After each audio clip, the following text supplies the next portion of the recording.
ഒരു സിനിമയ്ക്ക് മുമ്പേ അതിലെ ഗാനങ്ങൾ ഹിറ്റാവുന്നത് ഒരു പുതുമയല്ല.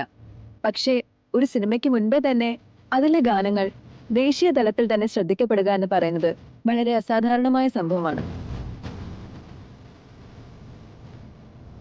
തന്റെ ആലാപനം കൊണ്ട് മലയാള മനസ്സുകളെ മാത്രമല്ല ഇന്ത്യൻ സിനിമാ രംഗത്തെ തന്നെ ഞെട്ടിച്ചിരിക്കുകയാണ് രാധിക എന്ന പുതിയ പാട്ടുകാരി.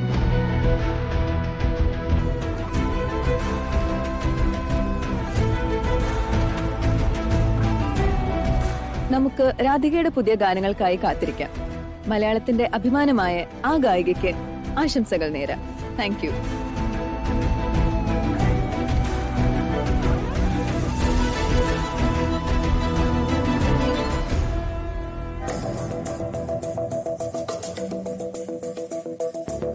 കണ്ടല്ലോ, നിങ്ങളെല്ലാവരും കണ്ടല്ലോ.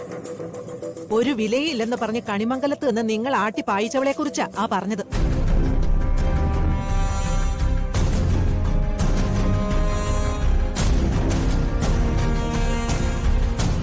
അവള് കണിമംഗലത്ത് നിൽക്കേണ്ടവളല്ല, അവൾ ഈ ലോകം മുഴുവനും പാറി പറന്ന് നടക്കേണ്ടവളാ.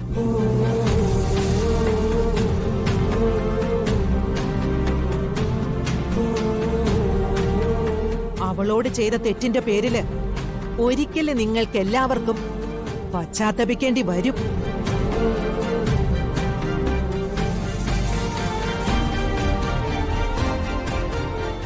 ആ മോനെ, വാടാ.